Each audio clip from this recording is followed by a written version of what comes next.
Hey everyone, we are back here on the lathe, and now we're going to start doing some work with this maple piece. I've been practicing making bowls, and we are going to work on this. I did one of a maple bowl some time ago, but not exactly happy with it. Still some work that needs to be done. But I mentioned in the previous video that there are some people that swear by the traditional tools. That's mainly because that they say that the carbide tools produce more cutout, and that's pretty much where you still have some fiber sticking out, and it just does not look pretty on the end product. And they're right on that. Is that carbide tools will produce more cutout, and that would require some more sanding. But for someone like me, I don't mind doing that. But that was pretty much what the problem was with my first bowl. Is that but that's pretty much a learning experience that I need to sand those down a little more. So what we're going to do is that I'm going to go through the first step of making a bowl, which like I said, this is a 3 by 6 by 6, 3 inches thick and 6 inches in length and width. And I got this on sale. This is normally $15. I got this for $10, so I'm happy to see that. Now I'm going to move the camera over here so you can see better. So, but there's some things we need to do before we start working on the lathe. The first thing I need to do is find the center of the blank. Now to do that, now it's tough to do by eye. There's something you need a special tool to help you with that, which I got this little jig here, which will tell you where the center is. There are different ways of doing this, but basically what this is that you take it into a corner, and then there's a little thing there. You just draw a line there. Go to the next corner, draw another line, and just to be sure, go to the third corner. That one looks dead on. And see, that's why I do it on all 4 corners, because even though that one side is perfect, the other one not so much, just off by, I'd say, about between 1/4, half an inch. But for me, this is going to be pretty much a rough estimate as far as where I'm going to be placing that on the lathe. So for me, not that big a deal if it's off by just a little bit. But for now, the next thing to do would be to get the faceplate on there. Now the faceplate is used to start off on making bowls, and that's this little piece here. So what we're going to do is that we're going to put it as close to the center as possible. And for this one, you're going to need some set screws.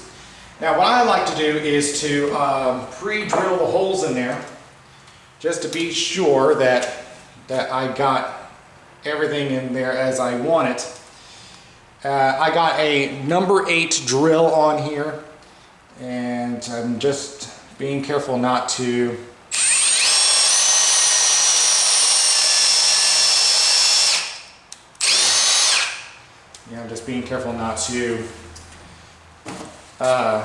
hit the faceplate. So I'm just going to put a screw in there just to try to hold it in place. Then we'll do one on the other side.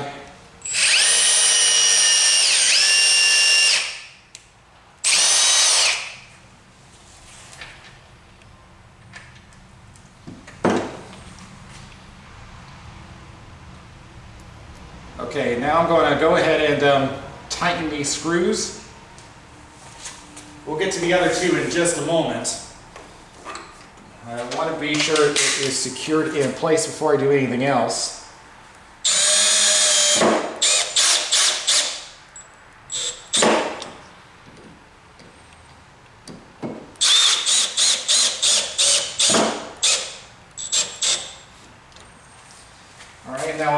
in the other two.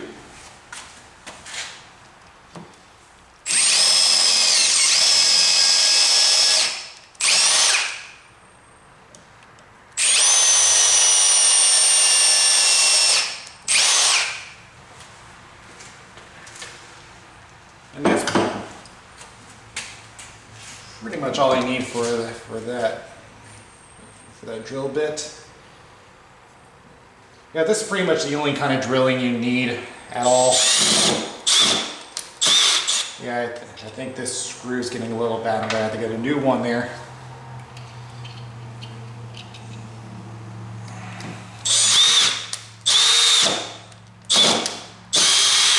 Yeah, I think all my screws are getting bad. I'm gonna get a couple of new screws. I'll be right back. All right. One of them's a little longer than the other, but that's okay. It's got to be out of there before I start hollowing.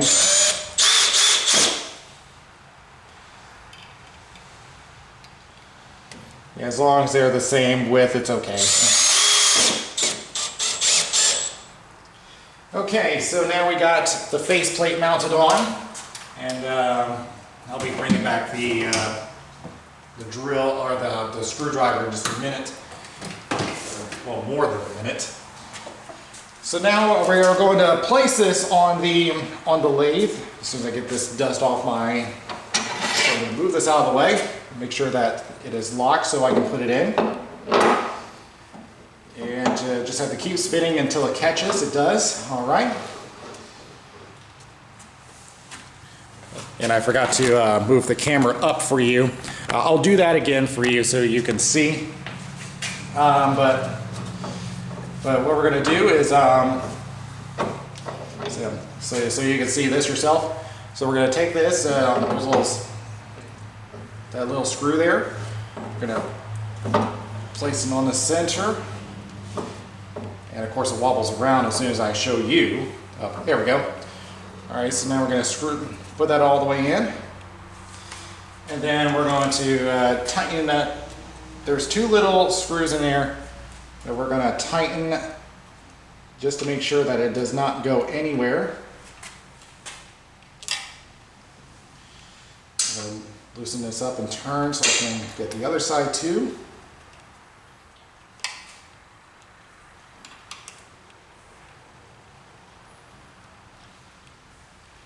Or is this a little too small? Let me try with this one. Yeah. Of course, when I change tools, it's not the correct size.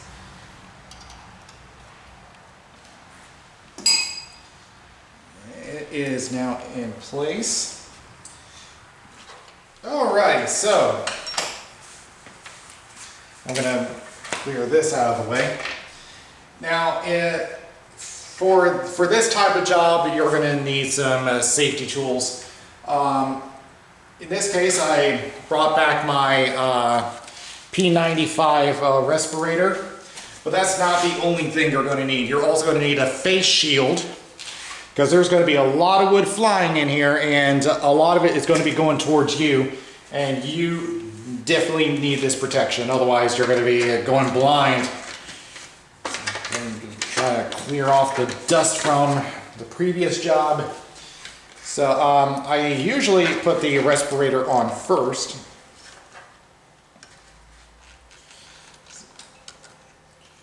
Just give me a minute here.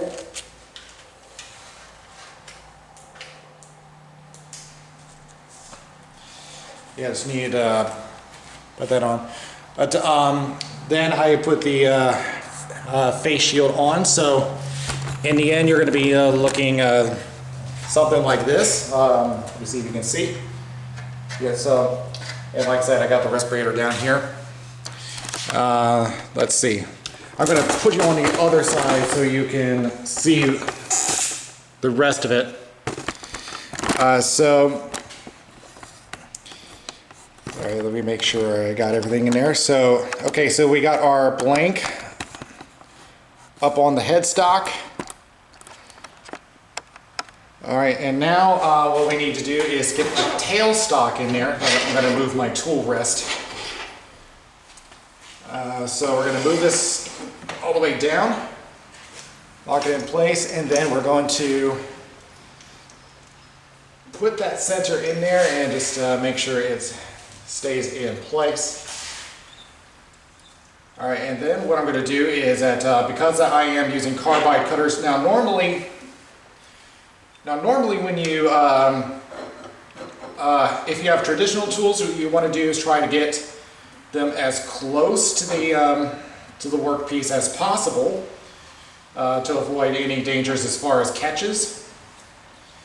But in my case, because I'm using carbide cutters, what I want is just to pull it out just a little bit further, just so that I'm going to adjust that so you can see a little better. So to pull that out, so just so that it has some room to work with. Right. And like I said, I am starting with the square cutter. All right, and if you are using traditional tools, for carbide, this isn't much of a worry, but you want to do is spin the workpiece by hand and just make sure it does not hit anything. That includes the tool rest. Now, if it is hitting the tool rest, you want to back it off just so it has some clearance. But in my case, we are good to go. And just to double check, we are on the low gear. Now, whenever you have a new workpiece on there, you want to start this on the lowest setting possible, and then work your way up. And like I said, this is a 6-inch bowl blank. I'm trying to do the math here, but we should be fine as far as our speed. So let's see, just trying to make sure I got everything in place now. What I'm going to do now is I'm going to stand back, I'm going to put my face shield on, and we're going to start the lathe, and we're just checking to see how it looks. What we're looking for is any kind of vibration that may pose a danger. So like I said, I'm going to put this on the lowest setting. Now like I said, because I'm not exactly center, it's going to look a little wobbly at first, but it'll be fine once we start working on it. Okay, so now we're going to slowly up the speed. We're at 280 RPM right now. Yeah, I'm pretty much going to put up the speed up to the point where we start to see some vibration, and then once we see that, we'll back off, and that'll be our starting point.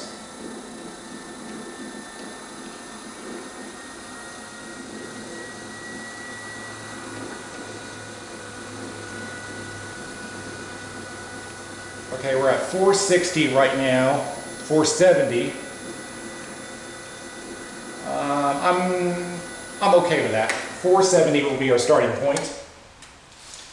Okay, so I'm going to make some final preparations, and I'll be right back. Okay, so once again, I'm just going to show you the first step of making a bowl, and that is that we're going to do the roughing process. And roughing is pretty much we just take this square blank and we're going to make it into a cylinder. And to do that, it pretty much takes off the corners. So that's where the square cutter is going to come in first. Now this is, there's going to be quite a bit of chips flying around, so like I said, wear your face shield. But basically what I'm going to do is that with my square cutter, what I'm going to be doing is introducing the blade to the blank, and I want to introduce the bevel first, have it rub up against it, and then slowly tilt it inward. And then when I start to see it cut, I will hold it there, and then I'm going to move it left and right at a slow, even pace. And we're pretty much going to keep doing this until we got ourselves our round shape. So I'm going to put my respirator and shield on now, and I will start with the process.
Yeah, I wanted to stop and just show you this real quick. Remember in the previous video what I mentioned about going with and against the grain?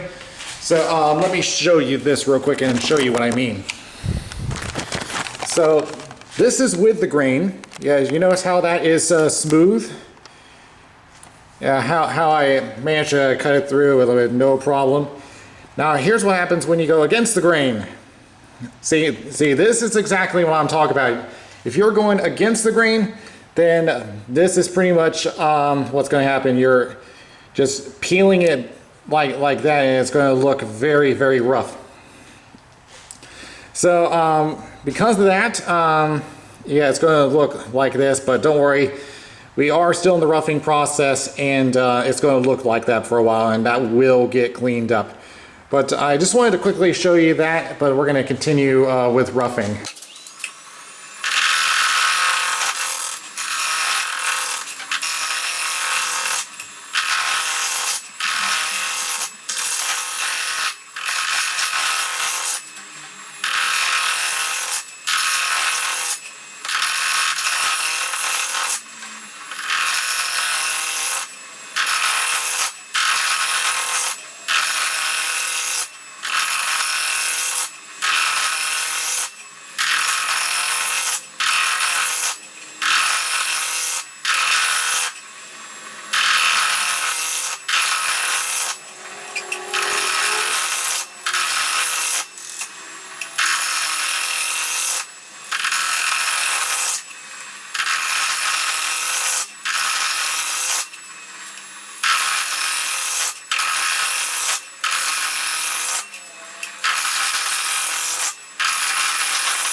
All right, let's see how it is looking so far.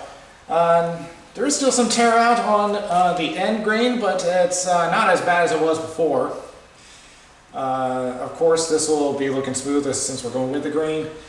Yeah, the tear out is getting less and less prevalent. I mean, there's still going to be some tear out, but it won't be as bad as this going further down the line.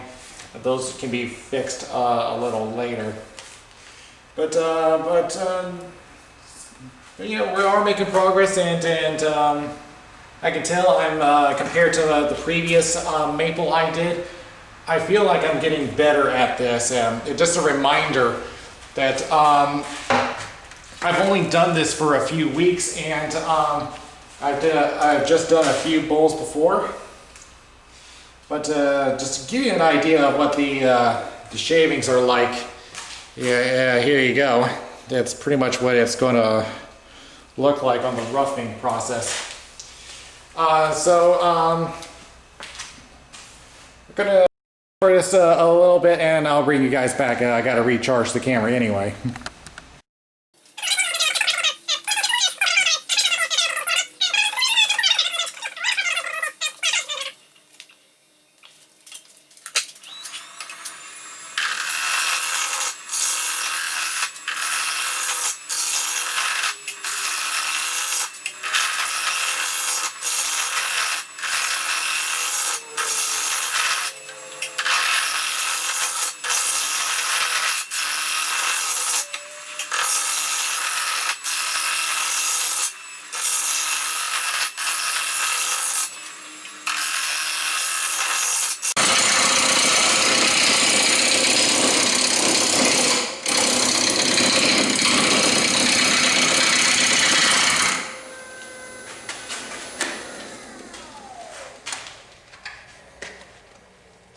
Okay, so we're still making some progress here.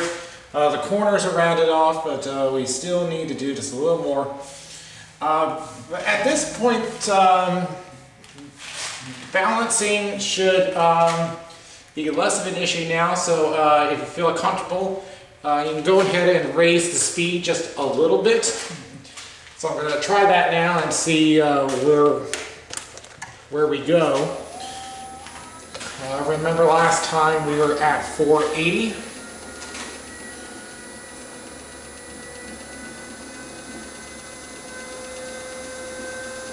We're at 500. Okay, I'm starting to feel some vibration, so we're going to keep it here. We're at 520. Hovering between 520 and 530. So I'm going to assume somewhere in between. Okay, and all right, let me put my stuff back on and we'll continue.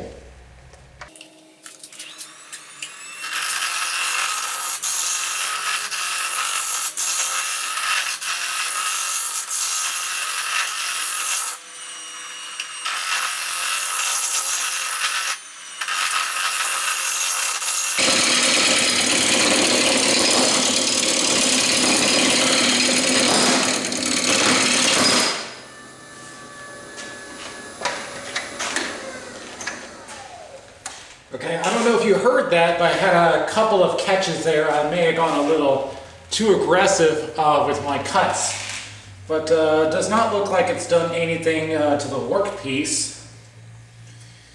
But yeah, if you do get a catch, back off and just reset. But other than that, there is one other thing I do need to mention. You probably have noticed that I'm not wearing any gloves, and there's a good reason for that. You don't want any material between your hand and the workpiece, because like especially if you're using traditional tools, like say if we're up here, if I have a piece if I'm wearing a glove that's especially loose, when this thing's spinning, it can get caught between the tool rest of a workpiece, and you're gonna seriously injure your finger, or even worse. So that's why I do this with no gloves. And while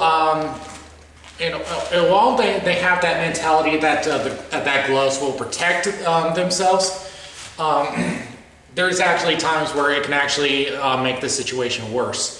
So in this case, you do not use any gloves. So, all right, so let's continue on, and hopefully I'll stop talking.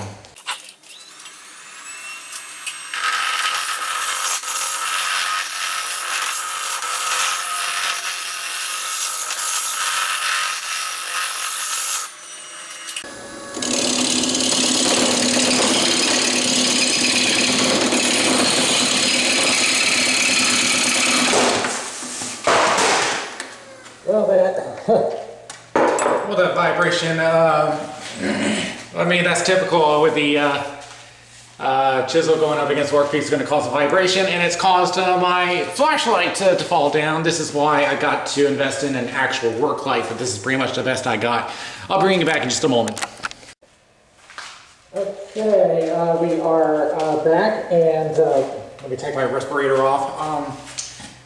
So we're almost got this entirely round now. As we get closer to the center, those cuts will feel more and more smooth.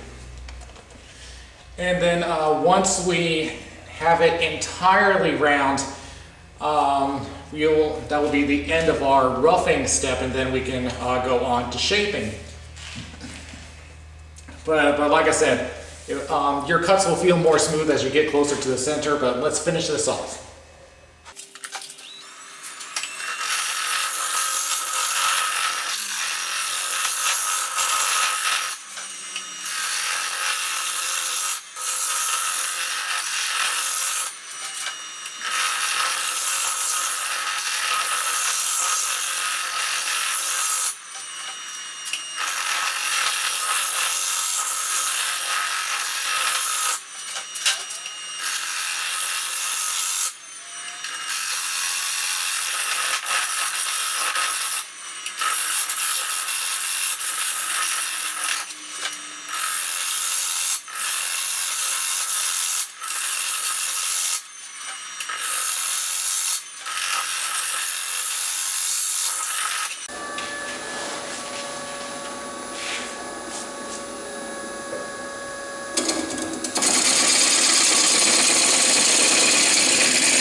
Okay, let's do a quick check all around.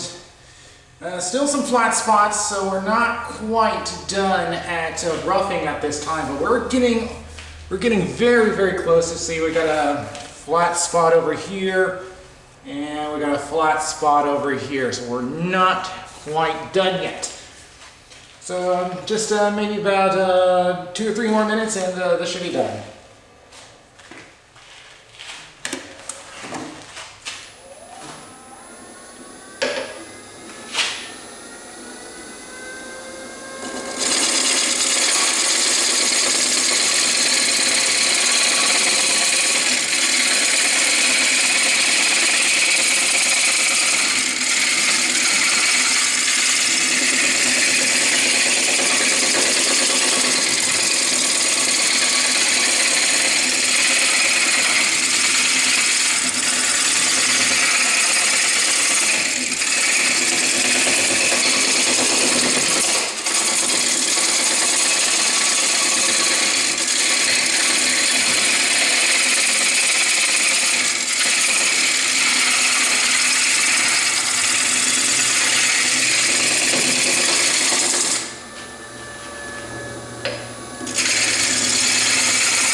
Okay, let's see.